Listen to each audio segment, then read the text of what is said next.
السلام علیکم ورحمۃ اللہ وبرکاتہ۔ ناظرین، استقبال ہے فکر خبر اسٹوڈیو میں، میں رضوان احمد ندوی، ملکی اور عالمی اہم اور خاص خبروں کے ساتھ۔ تو ناظرین، بڑھتے ہیں خبروں کی تفصیلات کی طرف۔ خبروں کی تفصیلات سے قبل ایک گزارش آپ سے ضرور کریں گے کہ چینل کو سبسکرائب نہیں کیا تو سبسکرائب ضرور کریں، ویڈیو کو لائک اور شیئر کریں اور کمنٹس باکس میں اپنی رائے ضرور رکھیں۔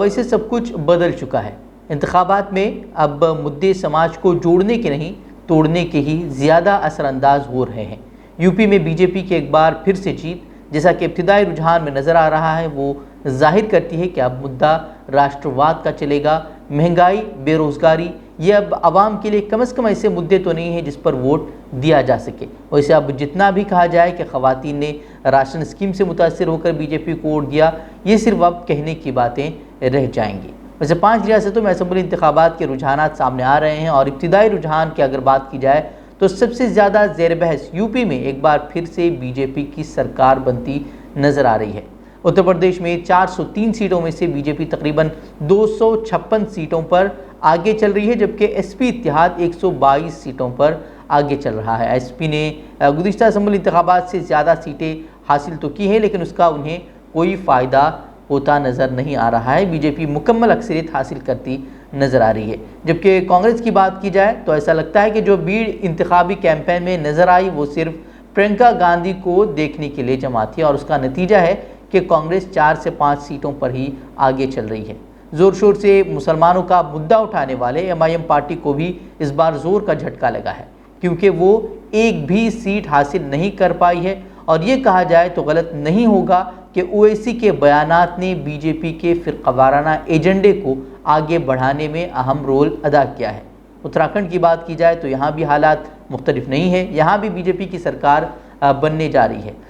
وہیں 70 سیٹوں میں سے بی جے پی 40 سے زیادہ سیٹوں پر آگے چل رہی ہے، جبکہ کانگریس تقریباً 21-22 سیٹوں پر بڑھت بنائے ہوئے ہے۔ ایک بہت ہی بڑی کامیابی اس اسمبلی انتخابات کی اگر کہی جائے تو وہ عام آدمی پارٹی کی ہے، جس نے پنجاب میں بہت ہی بڑے مارجن کے ساتھ پنجاب میں سرکار بنانے وہ اب جاری ہے، اور یہاں کے عوام نے بھی کانگریس کو خارج کر دیا ہے۔ 117 سیٹوں میں سے 88 سے زائد سیٹیں عام آدمی پارٹی کے پاس ہے، جبکہ کانگریس وہاں اقتدار میں ہونے کے باوجود صرف 17 سیٹوں پر آگے ہے، جبکہ خود وزیر اعلیٰ چرنجیت سنگھ چنی بھی اپنی سیٹ سے پیچھے چل رہے ہیں جب تک یہ خبر ہم ریکارڈ کر رہے ہیں۔ گوا کی صرف بات کی جائے تو یہی ایک ریاست ہے جہاں ذرا سی کانٹے کی ٹکر نظر آ رہی ہے۔ یہاں اب بی جے پی 18 سیٹوں پر آگے چل رہی ہے تو کانگریس کو 12 سیٹوں پر برتری حاصل ہے، جبکہ منی پور، اتراکھنڈ، یو پی اور ہو سکتا ہے کہ گوا میں بھی بی جے پی ہی سرکار بنا لے۔ ویسے اس انتخابات نے کانگریس کی بقا پر سوال ضرور کھڑے کر دیے ہیں، کیونکہ اب نیشنل پارٹی ہونے کا اپنا وقار بھی وہ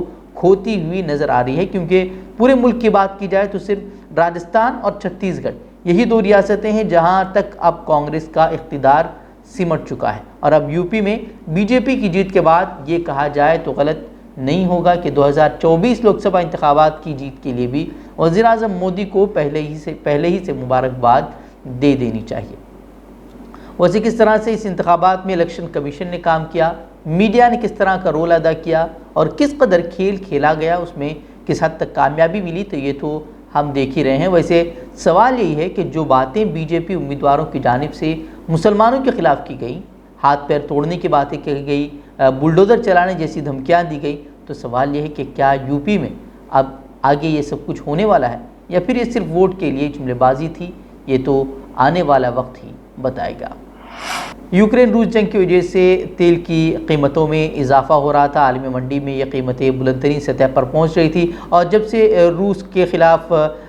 تیل کی برآمدات پر ان کے پابندی لگا دی گئی تھی تو یہ خدشہ ظاہر کیا جا رہا تھا کہ یہ قیمتیں اب مزید دگنی ہو جائیں گی، لیکن اب ماسکو پر عائد کی جانے والی پابندیوں کی وجہ سے سپلائی کے خدشات کسی حد تک ممکنہ طور پر کم کرنے کے لیے متحدہ عرب امارات کی جانب سے اوپیک کے ساتھی ممبران سے پیداوار کو بڑھانے کے متوقع مطالبے کے اعلان کے بعد تیل کی قیمت میں 12% سے زائد کی کمی آئی ہے۔ رائٹرز کی شائع رپورٹ کے مطابق عالمی سطح پر تیل کی قیمتیں تاریخ کی بلند ترین سطح سے نیچے آنے سے روسی سپلائی میں رکاوٹ سے متعلق کچھ سرمایہ کاروں کے خدشات کم ہو گئے ہیں۔ بین الاقوامی توانائی ایجنسی نے کہا ہے کہ تیل کے ذخائر کو مزید استعمال کیا جا سکتا ہے۔ قیمتوں میں کمی فائنینشل ٹائمز کی اس رپورٹ کے بعد سامنے آئی ہے، جس کے مطابق واشنگٹن میں متحدہ عرب امارات کے سفیر نے کہا ہے کہ متحدہ عرب امارات تیل کی پیداوار بڑھانے کا حامی ہے۔ ویسے برنٹ آئل 12.4% کم ہو کر $112.15 فی بیرل پر آ گیا ہے، جبکہ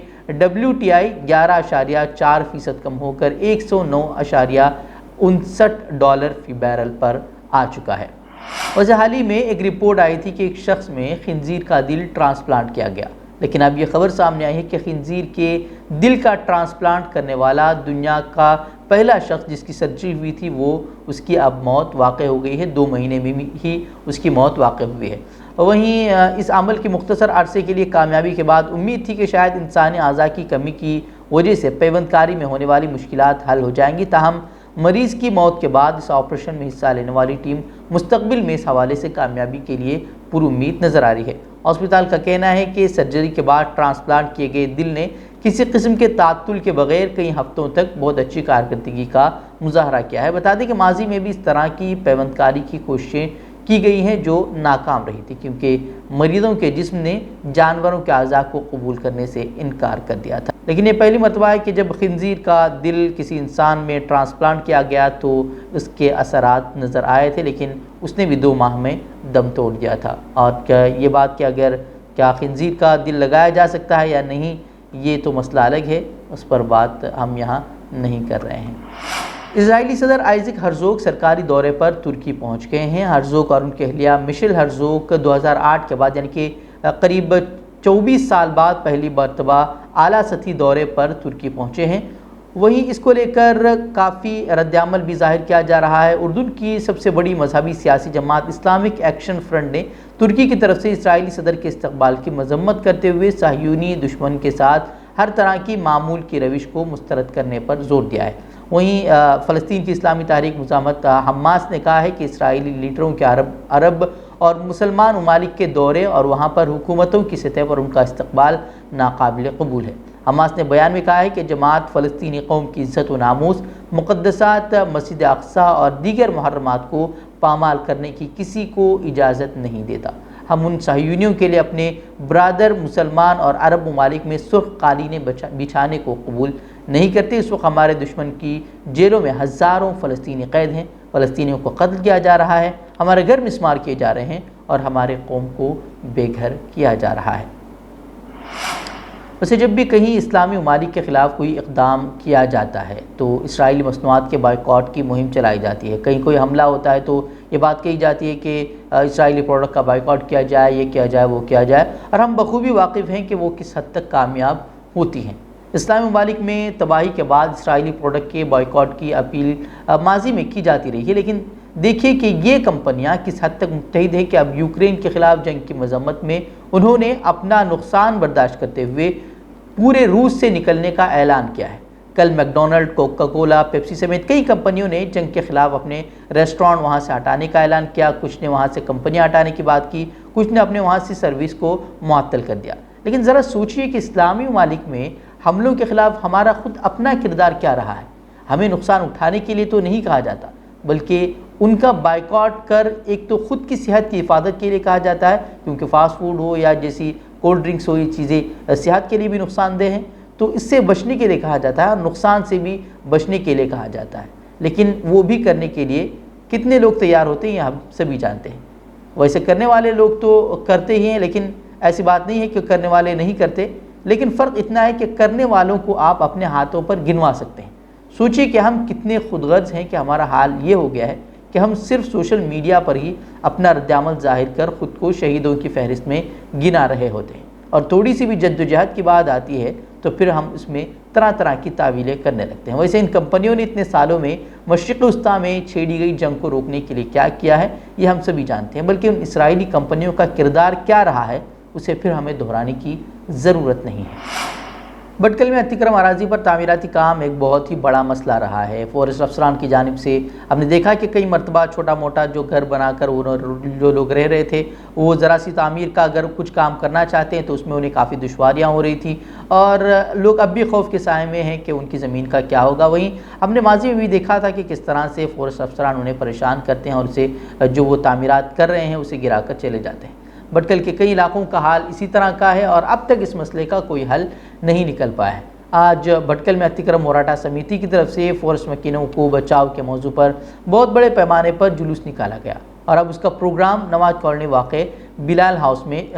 ہال میں چل رہا ہے، جس میں اتکرم داروں کو قانونی معلومات دی جا رہی ہیں۔ وہیں یہ بات بھی وہاں کہی گئی کہ ریاستی حکومت پر زور دیا جائے کہ ریاستی حکومت سپریم کورٹ میں فورسٹ مکینوں کی تائید کرتے ہوئے اپنا موقف رکھے اور 3 نسلوں پر مشتمل دستاویزات کے بجائے وقتی طور پر موجود دستاویزات کی بنیاد پر فورسٹ مکینوں کو زمین کا حق دے۔ اسی مقصد کو لے کر ریاستی سطح پر مارچ کرنے کی باتیں بھی وہاں کہی گئی۔